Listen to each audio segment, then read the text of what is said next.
Good day and welcome back to another World of Warcraft video. In this video we're going to talk about leveling and basically how to level your characters as efficiently as possible in World of Warcraft Mists of Pandaria Remix. And we're going to specifically be talking about your main, but also touching on alts and basically what you want to do before you get there. So let's talk about the beginning experience. So obviously when you start Mists of Pandaria Remix, you'll do the tutorial and be shoved into the Jade Forest. Now you don't have to finish the Jade Forest if you don't want to, but generally speaking you're going to be stuck there. I say stuck there, but relatively speaking you're going to be stuck there up until level 20. But most importantly, level 25 is where you're going to feel a big spike in terms of your curve. So as you can see here, some of the areas start unlocking: Crasser Wilds, Valley of the Four Winds, Kunlai Summit at 25. And all of these are going to give you more options for leveling, but one of the big things you're going to unlock at level 25 is Raid Finder. You're going to start unlocking Wings of Raid Finder, and this is very important because you're going to start getting perpetual threads of experience for every single boss, and this is going to rapidly increase your experience gain on your cloak, as it is a set experience gain thread. Before you begin even doing your raids or anything in regards to leveling, always take your daily quests. You get treasure, you get spools of eternal threads, there's bonus experience as well that's given from the quest, and generally speaking you're going to want to do a lot of these anyway because of the boost that they're going to give you through to experience and just overall performance as well. So definitely something you should consider doing before you start anything in this list or do anything in this list. One important thing to understand when considering LFR is that raids will unlock at certain level thresholds in your progress. So you can see Mogushon Vaults, Heart of Fear will then unlock, then you will get Terrace of Endless Spring, and these will unlock as you level up. So you will gain more and more access to raids as you level up, which is very, very important. I believe the next set of raids, for example, will unlock at level 35. So at level 35 you gain an additional method per day of obtaining EXP boosts.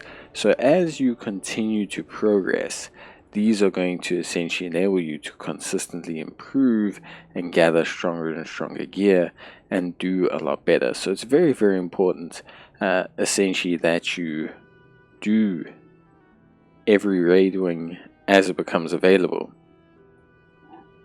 So yes, LFR is great. It gives you a whole bunch of rewards, which is really awesome. Gold, experience, bronze caches, thread caches, and also other minor threads as well.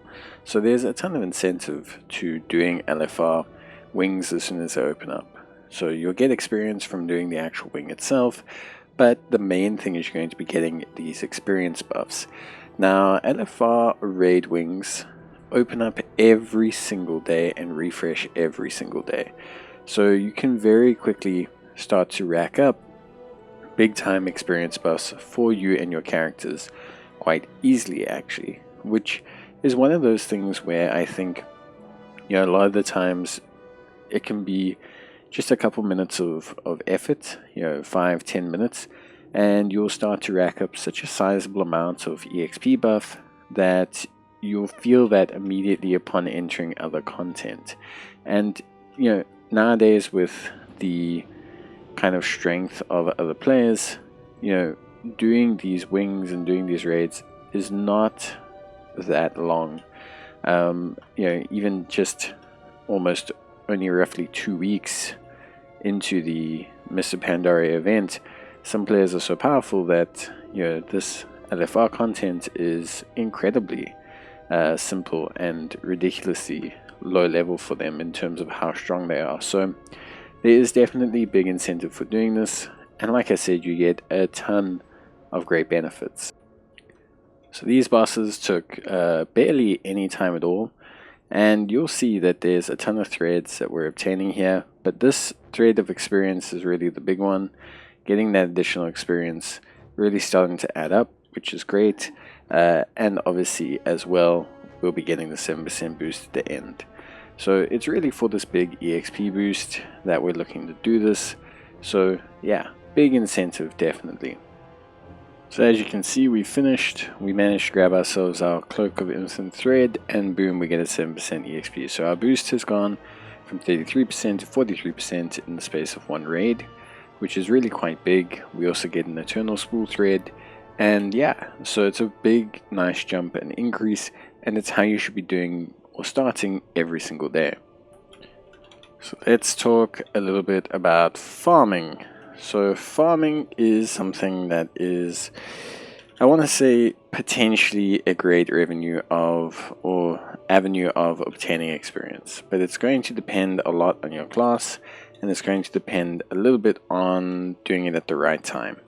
So a great example is if you go to try to farm experience too early, you can get into the situation where you may end up struggling because you can't defeat the mobs. So a great area to farm, by the way, is here in the Crassring Wilds, down at the bottom, facing all of these Hosen. Now the thing is defeating this bunch of Hosen over here is a fantastic way of obtaining EXP, because essentially what I'm doing is I'm defeating a whole bunch of enemies, which you can all see here, which is great. And then these enemies are each giving me EXP. So they're each giving me 235 EXP individually, which is some pretty cool stuff. So you can see pretty quickly I'm starting to rack up some EXP. So just farming this area like this not only gives me some threads and bronze and things of such nature, but it starts to give you some really good EXP. Now, of course, the big thing here is that you have to accept that it is quite difficult to consistently farm, depending on what class you are, what power level you are, and what kind of tinker gems you have. Generally, I would say farming is more advisable once you've unlocked at least 4 or 5 of your crucial tinker gems, which you can see you can very quickly start to rack up EXP, and by the time you finish farming a certain region or area, you're going to notice that the mobs will have respawned. And what this means is you can then go and farm them again, and because the area scales to 70, it's a fantastic way to get yourself some EXP. Now again, it's going to depend on your class. So someone's going to find this to be a fantastic method of gaining EXP, other people are not going to find it to be a fantastic method of gaining EXP. It's just going to depend on what you have to do. But ultimately, at the end of the day, it's entirely up to you as a player and what you're comfortable with in terms of trying to finish. But as you can see, running this cycle of mobs here, I'm immediately able to go and tackle the monkeys that I took on earlier, and I can start to farm the cycle again and gain some pretty good EXP. So it's a good farm. It's just going to depend a lot on what your odds are. I would say it's good to maybe consider a farming spot. I know this is a very popular one or a very good one. It's going to depend on, you know, where you're at, but yeah, this is probably as good as it gets, and this is quite popular, and yeah, as you can see, again, some pretty decent EXP. Okay, so let's talk dungeons for leveling. Okay, so dungeons for leveling, you know, it's going to depend obviously on your group and everything, but dungeons for leveling traditionally is a fantastic way of leveling in this kind of scenario, because a lot of the times you're going to get a powerful group, and the mobs in this scenario, comparative to things like LFR, drop decent EXP. You can see here they're dropping 340, which is comparable to mobs in the outside, in the open world, and you're defeating them quite quickly. So probably about as fast as you would defeat mobs in the real world, potentially, probably a bit faster depending on your class. But yes, if you are like a DPS that's highly dependent, this is going to be one of the better ways for you to gain EXP. And there's a lot of reasons to this. So one of them is obviously the bosses. So the bosses themselves will drop this bonus experience, which is obviously great. It's essentially a big old chunk of EXP that you get for every single boss, which is awesome. They also have the ability to drop threads, loot, etc. So it's a nice way to keep yourself scaling. The dungeons themselves will give you quests at the beginning. Certain dungeons will give you quests, which is really awesome. A lot of the times you'll speed through these dungeons. So a lot of the times they're just super duper great avenues for gaining EXP, and you're getting so much EXP from the dungeon itself, on top of the fact that you're getting the bonus EXP from running the dungeon, which traditionally is a decent chunk. It's all really nice stuff. Now obviously these Balls of Eternal Thread, which you see here, and the bronze for the dungeon won't spawn each and every single time. So it's not like you're doubling, tripling up on rewards, but from a purely EXP point of view, it's one of the more effective. As you can see, we're getting around 7,000 EXP per boss at my level, which if you look at my bar, is a pretty decent chunk. It's around about a sixth of my bar per boss. There's 6 bosses in this dungeon, the bonus and everything.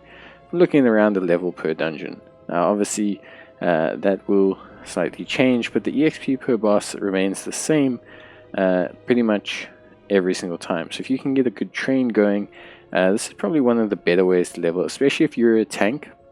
If you're like a tank or a healer and you're able to spam these and get them quite quickly, this is going to be one of the better ways. As DPS, your cooldown between dungeons is probably going to be a lot lower, so you are going to have to deal with that and find a way to benefit from it essentially on your own, kind of. So you're going to have to fill up that time in between with either farming or doing quests. So in terms of dungeons, a question will always be, heroic dungeons versus doing standard dungeons. Now, it's going to largely depend on your group, right? If you have a super OP group, doing heroic dungeons is not going to be such a big problem. But how big is the benefit of doing a heroic dungeon?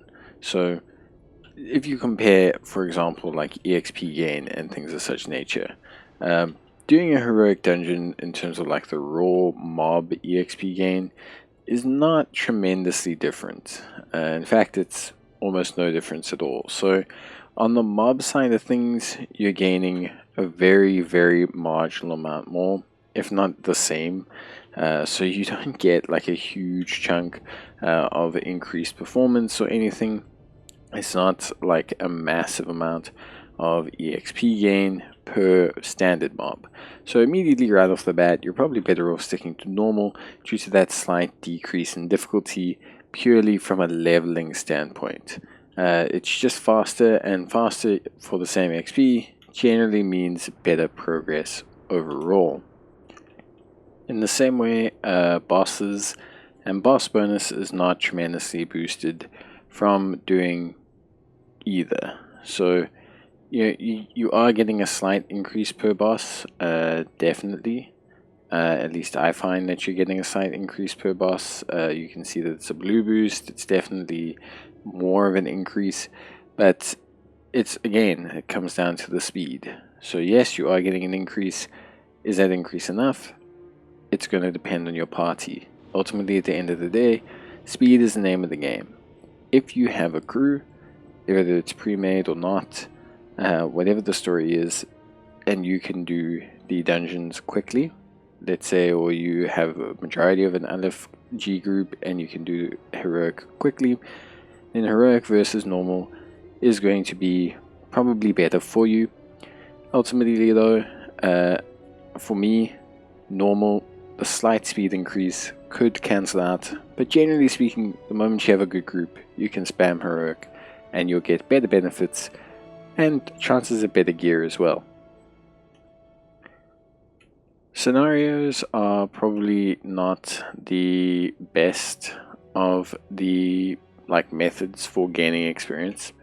To be entirely honest with you, they are just slow, cumbersome, and you don't get a lot of mobs. The experience is not great, the end experience is not great, the experience from completing the scenario is not great, and the speed at which you complete them does not kind of cover up for the value that you would get in like a dungeon. So definitely scenarios are out of the question. They're great to do for your eternal spools. If you're someone who wants to get their eternal spools done per day, but they're not something that you want to do from a leveling perspective. Scenarios are just not worth it for leveling.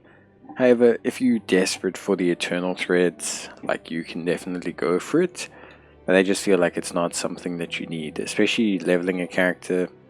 It's not great EXP at all, and even the end reward's not great. I think they should probably buff these, to be honest with you. It just does not feel worth it at all right now. So let's talk about some tips and tricks that you can do to improve your leveling, but also your ult's leveling. Right, so firstly, if you are looking to farm, if you're looking to farm experience, if you're looking to farm a mob pack for experience, if you're a DPS, you're going to want to prioritize in the beginning versatility and critical strike for two reasons. One, these directly affect your gems, which are going to be a large portion of your damage early on, and two, they affect your damage abilities. So this, regardless of what class you are, is going to be the best choices. The same with gems. You don't need to pick defensive gems if you're mob farming. Traditionally, you can go for more offensive gems because you are looking specifically for AoE damage. Remember, we're farming tons of mobs. We're not that interested in terms of defense. On top of that, one of the most important things, if you are looking to level yourself as well, is of course going to be your own specialization, and making sure that on top of that you also continue to pick up spools of thread, which will allow you to increase your curve and your power level. Now, for ults, things are also very similar. So there's two very priority things to do for ults. Firstly, don't start a new ult at all until your main character or your main Mists of Pandaria remix character is at least level 60. Generally at around level 60, your Mists of Pandaria character will have completed the Infinite Power questline up to rank 12 and or achievement. And this is very important because it will give your ult a starting stat line very high in terms of stats, but also a baseline 100% EXP gain. This is very important because it's going to accelerate their early game EXP gain, plus also give them a ton of great stats to work with in the beginning. So before you start an ult, you need to be at around level 6D. That will give you the big boost. Now, the other big boost that you can give your characters is through gems. Now, I'm not talking Tinker gems or Cogwheel gems because these are soulbound, but we're talking prismatic gems. Now, prismatic gems are something you're going to pile on quite quickly as a character. And what you can do in terms of this is you can very, very easily look at boosting your ults. If you have gems stockpiled, especially in terms of leech, mastery, and critical strike, and you give an ult, for example, max rank or even purple gems for all of their gear slots, this is going to dramatically increase their damage early on in the game and help you to overload and spike beyond the content. So it is very important to do that. It's super duper helpful. Other things can be cosmetics or scrolls or other items to pop across to them, but generally speaking, just popping them gems and giving them those boosts are going to make their lives way easier. Not only are they going to start with a bunch of great stats, they're going to have very high scaling gear because of the additional stats that you're going to give them for the prismatic slots, and all of this is going to add together to help them beat the linear curve of leveling. So that's that for leveling. That should be everything you need to know. Hopefully it's been able to help you guys out. I hope it gets you to where you want to go. Honestly speaking, it's really all going to come down to yourself and your efficiency and how high you want to play. But generally speaking, it should only take you at the most around 15 hours to get your first character to level 70 or so. It doesn't take that long. My playtime is inflated. I spend a lot of time filming, doing things like that. Honestly speaking, 15 hours I would say is probably a very favorable estimate for you to get to max, especially depending on your class and how you're rolling. But yeah, generally speaking, tank, healer, spam dungeons, DPS, dungeons, but with mob farming in between. That's going to get you the way you need to go. Do your LFI every day, and you'll be good to go. That's it from me. Bye.